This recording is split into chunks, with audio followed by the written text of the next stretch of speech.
सुप्रभात दोस्तों, मैं राहुल सर आप सभी का आपके अपने चैनल पूर्वांचल कैरियर क्लासेस पे बहुत बहुत स्वागत करता हूं। जैसा कि आप जानते ही हैं, हमने पहले ही अनाउंस कर दिया था, सारी सूचनाएं आप तक पहुंच भी गई होगी कि हम आ रहे हैं आपके बीच में।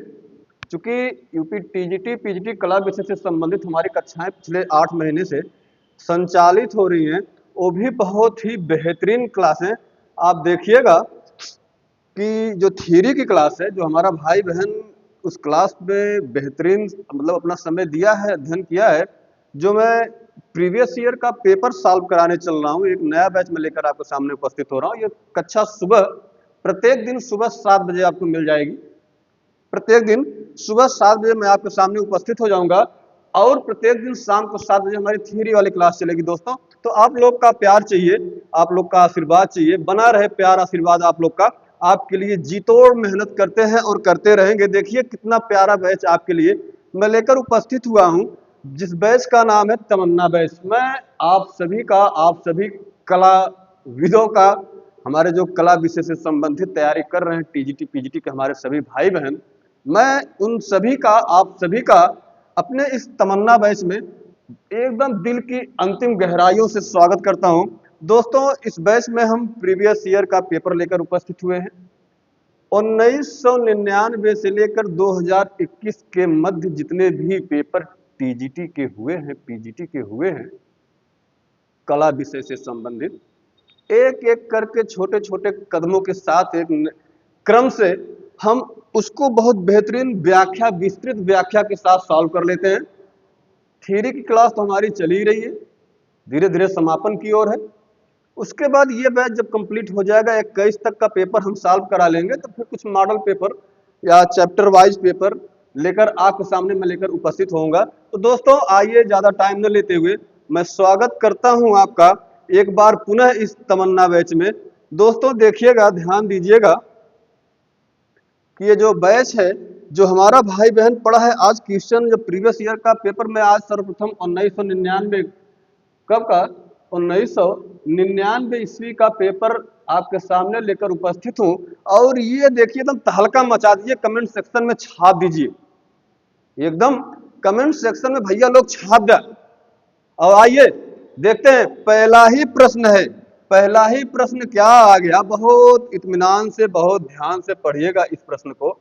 दोस्तों किसी भी प्रकार की जल्दबाजी आपको यहाँ पे नहीं करनी है, एकदम बहुत आराम से इत्मीनान के साथ आपको क्वेश्चन को सॉल्व करना है। चलिए देखते हैं, पहला ही प्रश्न आपके सामने मैं लेकर उपस्थित हो गया हूं। भारतवर्ष में पहला ही क्वेश्चन क्या है कि भारतवर्ष में प्राग ऐतिहासिक चित्रों की खोज सर्वप्रथम किस क्षेत्र में हुई। यह सन 1999 ईस्वी का पेपर है, जो माध्यमिक बोर्ड द्वारा पूछा गया था। शिल्पी की पुस्तक प्रीवियस ईयर साल पेपर जिसके पास हो सब मैच करा सकता है, पहली चीज। दूसरी चीज, हमने आपसे एक वादा किया था कि जो हम प्रीवियस ईयर सेट कराने चल रहे हैं पेपर का, उसमें आप लोग बड़ी तन्मयता से, बड़े धैर्य के साथ बने रहिए। और देखिएगा, एक चीज नोट करिएगा, जितने भी प्रश्न होंगे, आगाज तो आज इस तमन्ना बैच का हो गया है, जितने भी प्रश्न आपके सामने नित्य दिन आते रहेंगे, जो हमारा भाई बहन हमारी कक्षा से जुड़ा है, पढ़ा है, उसको लगभग नहीं करेगा कि ये सब हमने कभी सुना नहीं है, सारा कुछ उसको आता ही होगा। ऐसी गलती मत करिएगा। जो लगातार हमसे जुड़े हुए हैं उनको सभी क्वेश्चन सॉल्व करना है और कमेंट सेक्शन में हमें जवाब चाहिए। कमेंट सेक्शन में आपका हमें जवाब चाहिए। तो पहला ही क्वेश्चन है कि भारत वर्ष में प्राग ऐतिहासिक चित्रों की खोज सर्वप्रथम किस क्षेत्र में हुई भैया। तो किस क्षेत्र में हुई, तो आपके सामने ऑप्शन है, क्या मिर्जापुर है, कानपुर है, इलाहाबाद है या झांसी है। एकदम छाप दीजिए, इस प्रश्न का विकल्प नंबर 1 बिल्कुल करेक्ट हो जाएगा, मिर्जापुर में। भारतवर्ष में, मैं भारत की बात कर रहा हूं, संपूर्ण समय भारतवर्ष में, भारत में प्राग ऐतिहासिक चित्रों की खोज सर्वप्रथम किस क्षेत्र में हुई। आप ही के उत्तर प्रदेश में हुई। आप ही के उत्तर प्रदेश में कब, 1880 ईस्वी की बात है। आप ही के यूपी में उत्तर प्रदेश में एक जिला पड़ता है जिसका नाम है मिर्जापुर, वही गुड्डू भैया वाला। गद्दी पे हम रहे और चाहे मुन्ना, नियम सेम रहेगा। आइए ध्यान दीजिए, तो पहला विकल्प हमारा बिल्कुल करेक्ट हो जाएगा।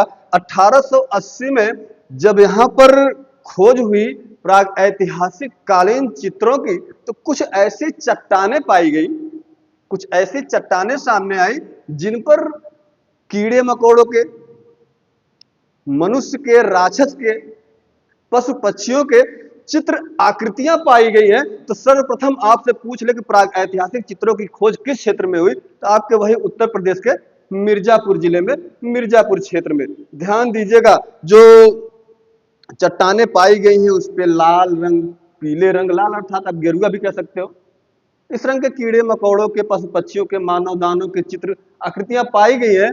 और सर्वप्रथम उत्तर प्रदेश के मिर्जापुर से प्राग ऐतिहासिक चित्रों को खोजा गया। अगला क्वेश्चन ध्यान दीजिएगा, अगला क्वेश्चन क्या कह रहा है, प्रश्न संख्या 2। प्रश्न संख्या 2 कह रहा है भैया, ध्यान दीजिएगा, एकदम बड़ी तन्मयता से, बड़ी ईमानदारी के साथ बने रहिए दोस्तों। ध्यान दीजिएगा, कहां चला गया भाई जी, ध्यान दीजिएगा कि प्राग ऐतिहासिक चित्र प्रधानतया किस विषय से संबंधित हैं, पूछ रहा है। 1999 के पेपर में आया हुआ प्रश्न है, प्रश्न संख्या 2 कि प्राग ऐतिहासिक जो चित्र थे प्रधानतया, मुख्यतया किस विषय से संबंधित थे। जो प्राग ऐतिहासिक चित्र बनाए गए, उन प्राग ऐतिहासिक चित्रों का मुख्य विषय क्या रहा, क्या मुख्य विषय था, वही पूछ रहा है। क्या धर्म संबंधित प्रमुख विषय था, क्या आखेट संबंधी प्रमुख विषय था, क्या युद्ध संबंधी प्रमुख विषय था, या प्रकृति संबंधी जो प्रमुख विषय था। तो ध्यान दीजिएगा, जब आप देखेंगे प्राग ऐतिहासिक चित्रों के विषय के बारे में बात किया जाएगा, तो आप जानते हैं कि भैया इस प्रकार से कभी भी प्रश्न पूछ ले आपसे, और एक प्रश्न मिलेगा आपसे पूछ ले कि प्राग ऐतिहासिक या प्राग ऐतिहासिक कालीन चित्रों का प्रमुख विषय क्या था, हमेशा अखियां मूंद के लगाया आखेट, यानी शिकार। क्या लगाएंगे, आखेट, जिसे आप शिकार, चूंकि खाना बदोश मानव था, इसको कुछ करने नहीं था, बस शिकार करना था, अपना पेट भरना था, और कुछ करने नहीं था। आखेट इसका प्रमुख, इन चित्रों का प्रमुख विषय था। जिस क्रम में वे आखेट करते थे, शिकार करते थे, अपनी भावनाओं को, अपने मनोभाव को, मनोदशा को, मनोस्थिति को व्यक्त करने के लिए किसी भी शिला या चट्टान पर उसी उकेर दिया करते थे, चित्रकारी कर दिया करते थे टेढ़ी मेढ़ी रेखाओं के द्वारा। तो दोस्तों, ये प्राग ऐतिहासिक चित्र प्रधानतया किस विषय से संबंधित है, विकल्प नंबर 2 बिल्कुल करेक्ट हो जाएगा, आखेट से संबंधित है। आप देखेंगे कि इसमें पशु पक्षियों के आखेट का दृश्य जो है प्रमुख विषय रहा है। प्राग ऐतिहासिक कालीन चित्रकला में पशु पक्षियों के आखेट का जो विषय रहा है वो बड़ा मुख्य रहा है, प्रमुख रहा है। साथ ही साथ जादू टोना से संबंधित भी कुछ प्रतीक चिन्हों को बनाया गया है, वह भी इसमें आते हैं, लेकिन प्रमुख विषय आप हमेशा लगाइएगा आखेट संबंधी या शिकार संबंधी। भूलिएगा मत भैया, क्वेश्चन सब रिपीट होते हैं। आइएगा, प्रश्न संख्या 3 आपके सामने सीना ताने खड़ा है और कह रहा है, हमें बताओ तो जाने। हमारा जो भी भाई बहन हमारी प्रत्येक कक्षा को अटेंड किया है, पढ़ा है बढ़िया से, उसका तो कोनो क्वेश्चन गलत होबे नहीं करेगा, ये चीज जान लो। तो कह रहा है कि बाघ की गुफाएं कहाँ स्थित है, 1999 का पेपर है जो कि टीजीटी में पूछा गया था। तीसरा प्रश्न कि बाघ की गुफाएं आखिर स्थित कहाँ हैं। बस एकदम जल्दी से कमेंट सेक्शन में छाप दे भैया लोग, एकदम छाप दे, आखिर बाघ की गुफा बाटे कहाँ, स्थित कहाँ बा। क्या यह महाराष्ट्र में है, क्या यह मध्य प्रदेश में है, क्या यह उत्तर प्रदेश या गुजरात में है। तो भैया ये जो बाघ की गुफाएं हैं कहाँ है, कहाँ है, एकदम छापिए कमेंट सेक्शन में। तो भैया इसका विकल्प नंबर 2 वाला बिल्कुल करेक्ट हो जाएगा, यानी कि मध्य प्रदेश में। कहाँ, एमपी में भैया। हालांकि पुरानी बात है, एक ग्वालियर रियासत हुआ करती थी प्राचीन समय में, प्राचीन काल में। उस ग्वालियर रियासत में जो विंध्य श्रेणी है, विंध्य पर्वत की श्रेणी है, उसी में यह स्थित है। कौन सी? बाघ की गुफाएं। वर्तमान की बात की जाए तो वर्तमान में आपसे क्वेश्चन सीधा सीधा पूछा कि बाघ की गुफाएं कहाँ स्थित है, आप सीधा ऑप्शन के अनुसार एमपी में जाएंगे। वर्तमान में मध्य प्रदेश में है। मध्य प्रदेश में एक जिला पड़ता है जिस जिले का नाम है धार। क्या नाम है? धार। इसी धार जिले में एक नदी बहती है बघनी नाम की। किस नाम की? बघनी नाम की। इसी बघनी नदी से लगभग 2 से 3 मील आप चलकर जाएंगे तो वहीं पर स्थित है एक बाघ नाम का गांव, और इसी बाघ नाम के गांव के पास कौन सी गुफा स्थित है? यही बाघ की गुफाएं स्थित है भैया, एकदम ध्यान दीजिएगा। अच्छा, आप बात कर लें, एक स्टेशन पड़ता है महू नाम का, एक महू नाम का रेलवे स्टेशन पड़ता है। यहां से आप 87 मील जाएंगे फिर भी पहुंच जाएंगे बाघ से। आपसे क्वेश्चन पूछता है कि नजदीकी रेलवे स्टेशन महू से, नजदीकी रेलवे स्टेशन महू से बाघ की गुफाओं की कुल दूरी कितनी है? तो कितनी है भैया? ध्यान दीजिएगा, इसको कभी भूलिएगा मत। आगे बढ़ते हैं दोस्तों, चलिए। अच्छा, ये तो हो गई। अब आप हमें बताएंगे कि इस बाघ गुफा की खोज किसने की और कब की। हालांकि स्थिति तो आपने जान लिया कि वर्तमान में मध्य प्रदेश के धार जिले में एक नदी बहती है बघनी नाम की, बघुरा भी इसे कहा जाता है। इसी नदी के पास 2-3 मील दूर एक बाघ नाम का गांव है, वहीं पर यह जो है स्थित है। क्या है? वहीं पर स्थित है। तो दोस्तों, आपको कमेंट सेक्शन में एकदम छाप के बता देना है कि अच्छा, 87 मील तो दूर है महू रेलवे स्टेशन से। 1818 ईस्वी में भाई, बाघ बड़ा खतरनाक प्राणी है, जीव है, जंतु है, मतलब जानवर है। बाघ एकदम बहुत खतरनाक होता है। तो बाघ खतरनाक होता है, खतरनाक मतलब डेंजर, डेंजर माने खतरा। तो वह डेंजर फील्ड जो थे, डेंजर फील्ड, यही डेंजर फील्ड ने इस बाघ नामक गुफा की क्या की? खोज की। इसको याद रखिएगा, कब की? 1818 ईस्वी में बाघ गुफा की खोज होती है। एमपी के धार जिले की बघीरा या बघनी नदी से 2-3 मील दूर जाएंगे, एक गांव है बाघ। उसी बाघ गांव के पास ये गुफाएं स्थित है जिनका नामकरण इसी गांव के नाम पे कर दिया जाता है। और वहां का नजदीकी रेलवे स्टेशन है, एक महू नाम का रेलवे स्टेशन पड़ता है, जहां से 87 मील दूर आप जाएंगे तो यह फिर भी पहुंच सकते हैं। दोस्तों, मैं समझता हूं, उम्मीद करता हूं कि सारी बातें आपको बहुत बेहतरीन तरीके से समझ में आ रही होंगी। एक बार सभी भाई हमारा लाइक शेयर सब्सक्राइब कर दे भैया, कर दो। कहें से हम बार बार कहते नहीं, कभो नहीं कहते, ऐसे मन में आया कह दिए। क्योंकि आपके लिए इतना बेहतरीन तरीके से मैटर दिया जा रहा है, समझाया जा रहा है, तो आपका तो कुछ हक फर्ज बनता है। हम सारी कक्षाएं निःशुल्क लेकर आते हैं आपके सामने, तो थोड़ा सा कर देते तो हम जान लीजिए चार्ज हो जाते हैं। आप लोग चार्जर है हमारे, लाइक सब्सक्राइब हम लोग को चार्ज करता है। तो आगे बढ़िएगा, अगला प्रश्न क्या कह रहा है? प्रश्न संख्या 4, ध्यान दीजिएगा। प्रश्न संख्या 4 क्या कह रहा है? बहुत इत्मीनान के साथ पढ़िएगा और ध्यान से। अच्छा, जो मुंह लटका के बैठे हैं, जो मुंह लटका के बैठे हैं, क्या गम है जो छुपा रहे हो? है? क्या गम है जो छुपा रहे हैं? अरे कॉन्फिडेंस लाओ और एकदम सीमा तान के बैठो और एक एक प्रश्नवा का जवाब दो। है? अरे, आपकी बात सुनकर हमें एक पंक्ति याद आ गई कि पता चला बर्बादियों का शौक मनाना फिजूल था। पता चला कि बर्बादियों का शौक मनाना फिजूल था, तो बर्बादियों का जश्न मनाता चला गया। बर्बादियों का जश्न मनाता चला गया, गम और खुशी में फर्क ना हो महसूस जहां, मैं अपने दिल को उस मुकाम पर लाता चला गया। तो भैया हो, एकदम बात समझ जा। जो चीजें जरूरी है उसको पहले प्रायोरिटी दीजिए, और बाकी चीजें भी हैं, जरूरी हैं, इंसान हैं आप भी हम भी, तो चलती रहेंगी। आइए ध्यान दीजिए सबसे पहले शिव भगवान पे। प्रश्न संख्या 4, शिव विवाह से संबंधित दृश्य या चित्र किस गुफा में प्राप्त हुआ है? शिव विवाह से संबंधित दृश्य किस गुफा से यह प्राप्त हुआ है चित्र? शिव विवाह वाला कौन गुफा में? क्या वह अजंता की गुफा है जहां शिव विवाह से संबंधित चित्रकारी की गई है? क्या वो एलोरा का गुफा हो? क्या वो सित्तनवासल या बादामी के गुफा हो? भैया एकदम तत्काल बतावत जब है, आप लोग मेहनत ना करते मजा ना होगा। चलिए, तो आप भारत का दक्षिणी राज्य देखेंगे, एक राज्य है दक्षिण भारत का, दक्षिण भारत का एक राज्य है जिसका नाम है कर्नाटक। इसी कर्नाटक में एक जिला पड़ता है बीजापुर।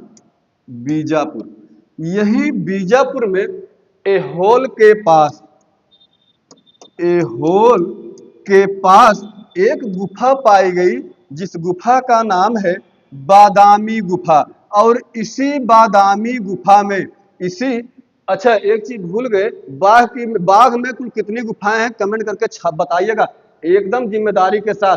क्या 8 गुफाएं हैं, क्या 9 गुफाएं हैं, क्या 10 गुफाएं हैं, या इनमें से कौनों नहीं? आसनों दे रहे हैं 8 9 10, इनमें से कौनों नहीं? कितनी गुफा बाघ में है की चीज बता दे, सारी चीज हम बता चुके हैं। तो हम बात कर रहे हैं शिव विवाह से संबंधित जो दृश्य मिला है वह किस गुफा से मिला है?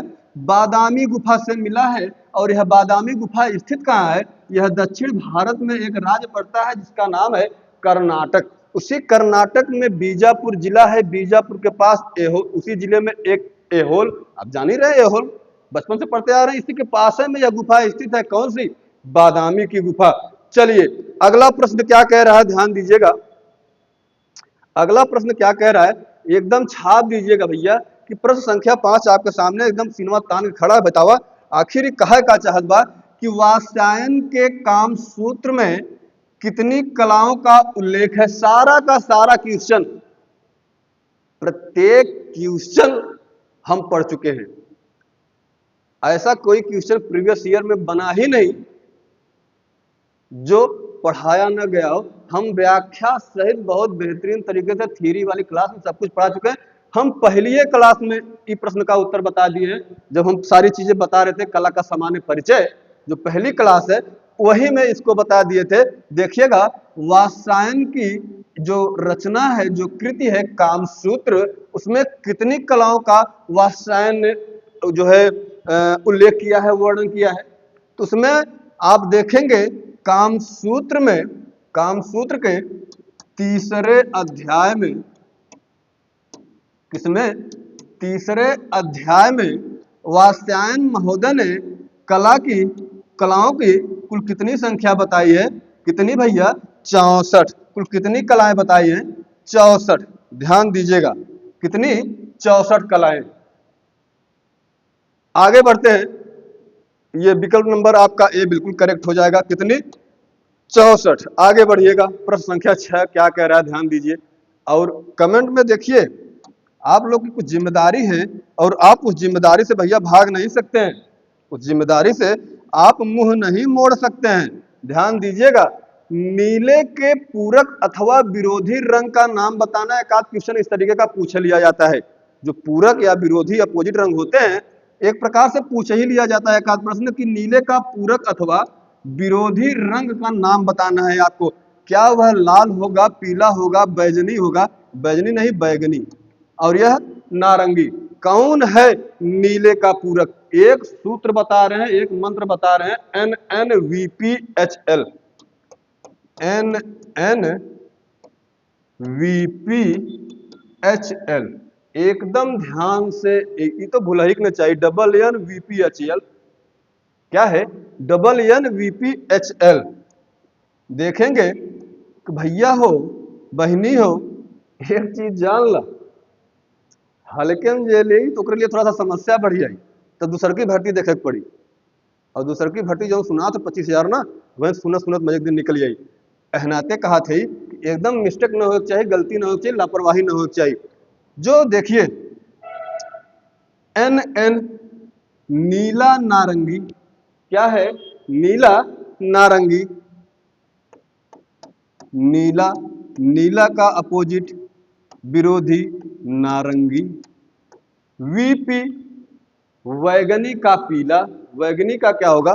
पीला, बैगनी, बैगनी का विरोधी पीला। एच एल, एच माने हरा, एल माने लाल। हरा का अपोजिट लाल हो जाएगा, आपको कुछ नहीं, बस यही डबल एन VPHL, यही याद रखना है। कौनों रंग का पूछ लेगा, पूरक अथवा विरोधी, आप खटाक दे बता देंगे। तो भैया हो, आपसे पूछा है नीले का, तो नीले का डबल एन, नीला का कहाँ है? नीला यहाँ है, नीला का नारंगी, तो नीला का नारंगी, यही विकल्प नंबर 4 आपका बिल्कुल करेक्ट हो जाएगा इस प्रश्न के लिए। आगे बढ़िएगा। माफ करिएगा। प्रश्न संख्या चौथा है भैया, 7वां है, ध्यान दीजिएगा। प्रश्न संख्या 7 क्या कह रहा है? परीक्षा तो अप्रैल में हो ही जाएगी, अप्रैल में आपका पेपर हो ही जाएगा, बहुत समय बचा नहीं है, मोटी मोटा 2 महीना मान सकते हैं कि 2 महीना में पेपर आपका हो जाएगा। अब कितने तैयार हैं, कितना मेहनत कर रहे हैं, आप जानते हैं, आपकी जिम्मेदारी है। आपका चयन यदि इस बार नहीं होता है तो उसके जिम्मेदार स्वयं आप होंगे। कुछ लोग कहते हैं कि हमें कोई ऐसा प्लेटफॉर्म नहीं मिला जहाँ से हम अपनी तैयारी कर लें, बेहतरीन तैयारी कर लें। कुछ लोग का कहना है, बहाना करते हैं, कहना क्या, बहाना बनाते हैं लोग कि मेरे पास पैसा नहीं है, समस्या है, मैं तैयारी नहीं कर पा रहा हूँ पैसे की वजह से। हम तो कहते हैं हम निःशुल्क पढ़ाते हैं भैया, ऑफलाइन ऑनलाइन कुल हम निःशुल्क पढ़ाई भी करते हैं। जितना आप देखेंगे, जितनी बैच इस क्लास इस संस्था से चलाई जाती हैं, टोटल निःशुल्क। उसके बाद ऊपर से मैटर प्रोवाइड करे थे, है लग जा काबर तू कपियो कर दे। लेकिन ईमानदारी से पढ़िए, ईमानदारी से पढ़िए। प्रश्न संख्या 7 क्या कह रहा है? उस तत्व का नाम बताइए जिसके अभाव में चित्र रचना संभव ही नहीं है।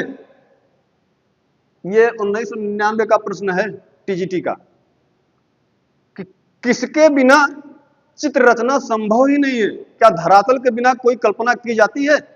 मुख्य रूप से, प्रधान रूप से धरातल तो चाहिए ही चाहिए, और कुछ चीजों में थोड़ा बहुत कमी रहेगी तो आदमी मैनेज कर लेगा, लेकिन धरातल तो चाहिए चाहिए जिस पर आपको चित्र आकृतियां बनानी है। तो विकल्प नंबर डी इसका बिल्कुल करेक्ट हो जाएगा, धरातल भैया, एक एकदम टकाटक उत्तर हो जाएगी। आगे बढ़त जा, आगे बढ़त जा, एकदम आगे बढ़त जा। का है 8वां प्रश्न, का कह रहा है, ध्यान दीजिएगा। 8वां प्रश्न कह रहा है कि मीर सैयद अली किसके दरबार का मुख्य चित्रकार था? मीर सैयद अली किसके समय का प्रमुख चित्रकार था? मीर सैयद अली जुदाई नाम से कविताएं करता था। किस नाम से? जुदाई। इसके नामे में जोड़ दिया गया मीर सैयद अली जुदाई। मीर सैयद अली किसके दरबार में रहता था? यह है अकबर, ये है अकबर। इन्हीं के समय में यह दरबारी चित्रकार था। कौन? मीर सैयद अली।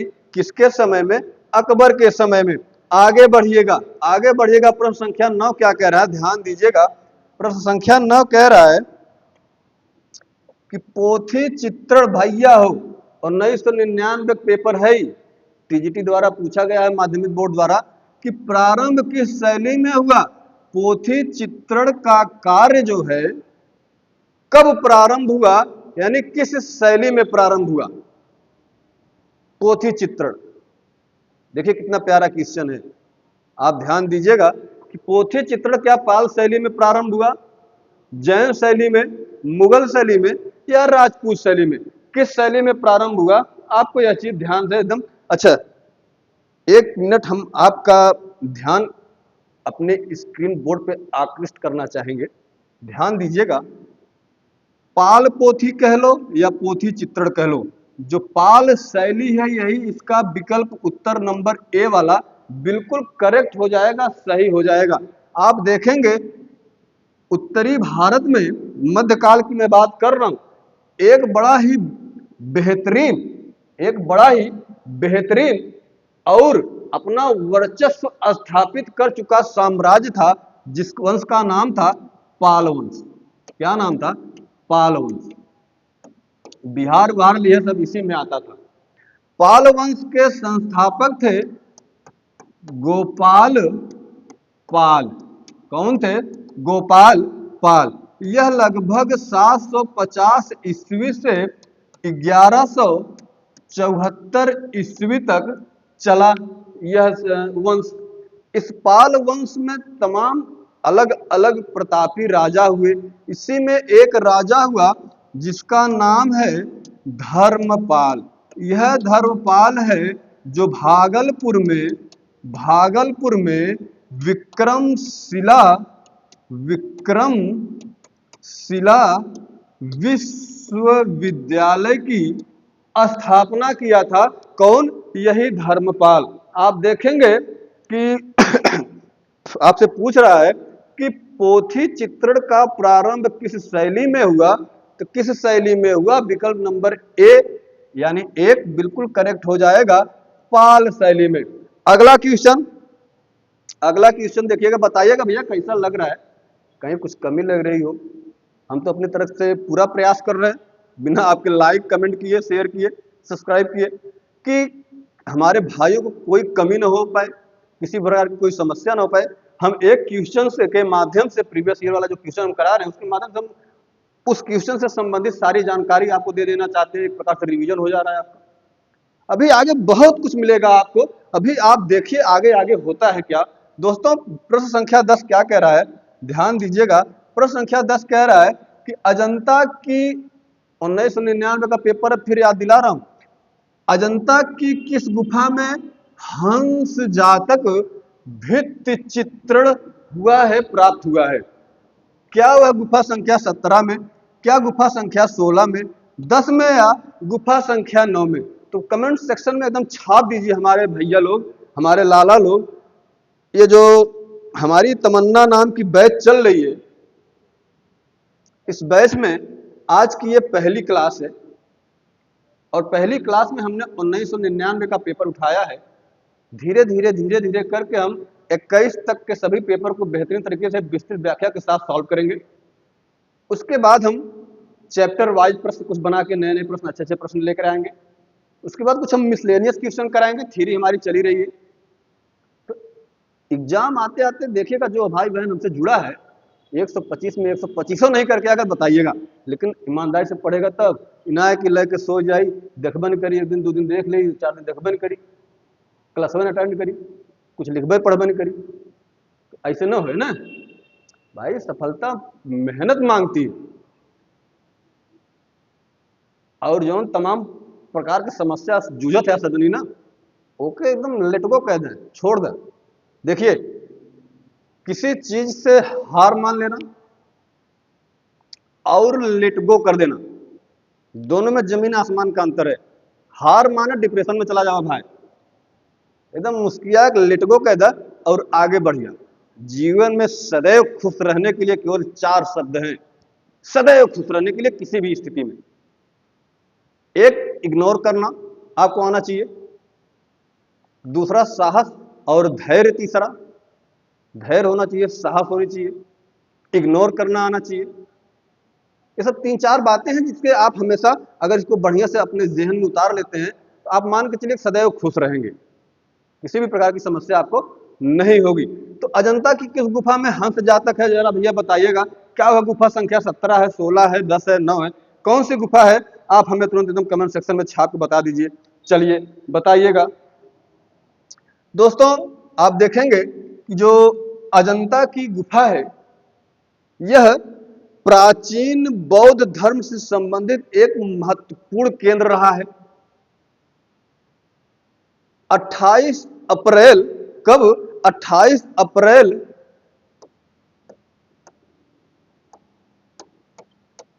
1819 ईस्वी में मद्रास की एक टुकड़ी थी, सेना नायक था जिसका नाम था जॉन स्मिथ।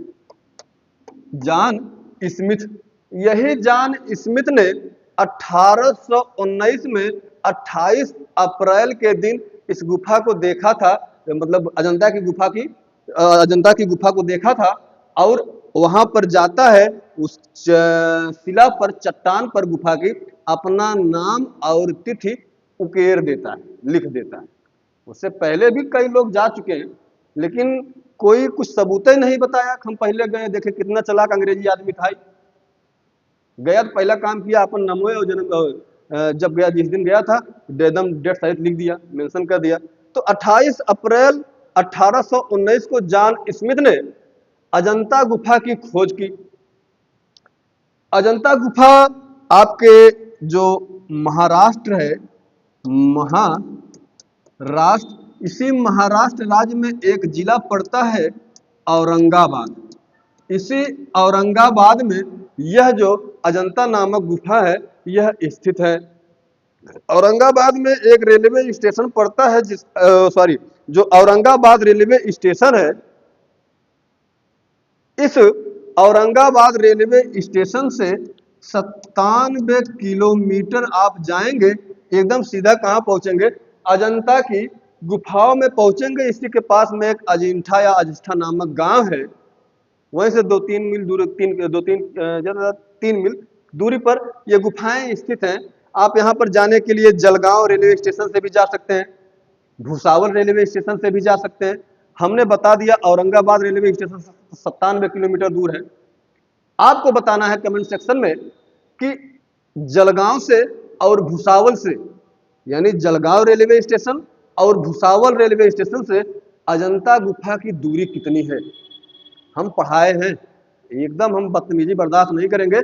पढ़ाए हैं भैया लोग, हाथ जोड़ के विनती बा, एकदम कमेंट सेक्शन में छाप दिया एकदम कई किलोमीटर हो। आप देखेंगे कि इसमें जो पूछा है आपसे प्रश्न में कि अजंता की किस गुफा में हंस जातक भित्त चित्रित किया गया है, चित्रण बनाया गया है, यही आपको बताना है दोस्त। तो देखिएगा, हंस जातक हो, क्या हो, हंस जातक हो, चाहे शिव जातक हो, शिव जातक हो, चाहे महाहंस जातक हो, चाहे छदंत जातक हो, चाहे मृग जातक हो, क्या हो, मृग जातक हो, चाहे हंस जातक हो, चाहे शिव जातक हो, चाहे महिष जातक हो, क्या हो, चाहे महिष जातक हो, महिष जातक के साथ साथ चाहे श्याम जातक हो, क्या हो, श्याम जातक। ये सब चित्र, भित्ति चित्र अजंता की किस गुफा में पाए गए हैं, चाहे वह शिव जातक हो, महाहंस जातक हो, छदंत जातक हो, मृग जातक हो, महिष जातक हो, मृग जातक हो, श्याम जातक हो, ये सारे जातक कथाओं का चित्रण आप देखेंगे अजंता की गुफा संख्या 17 में किया गया है। यानी प्रश्न संख्या 10 का पहला विकल्प एकदम करेक्ट हो जाएगा, एकदम चकाचक टकाटक सही हो जाएगा। आगे बढ़िएगा, आगे बढ़िएगा, ध्यान दीजिएगा, आगे बढ़िएगा भैया लोग। प्रश्न संख्या 11 क्या कह रहा है, प्रश्न संख्या 11 क्या कह रहा है कि अजंता की, भैया देखिए अजंता से दूसरा क्वेश्चन पूछा है उसी वाले पेपर में, 1999 वाले पेपर में। कहते हैं ना कि अजंता से थोक के भाव का क्वेश्चन आता है, एकदम गलती नहीं होनी चाहिए। अजंता की किस गुफा संख्या में, ओहो प्रश्न में थोड़ा सा मिस्टेक हो गया, अजंता की गुफा संख्या, ओहो सही है, अजंता की गुफा संख्या 1 का निर्माण काल पूछ लिया है। कौने समय में अजंता की जो पहली गुफा है वह निर्मित हुई, निर्माण हुआ, यही आपसे पूछा है और कुछ ना। देखिएगा दोस्तों, अगर हम बात कर ले अजंता के पहली गुफा के निर्माण काल के बारे में, तो यह 7वीं सदी या 7वीं शताब्दी में इसका निर्माण हुआ, हुई नहीं हुआ, समझ लीजिएगा इतना। चलिए 7वीं यानी 626 से लेकर 628 ईस्वी के मध्य अजंता की जो पहली गुफा है एकदम भैया निर्मित हो गई।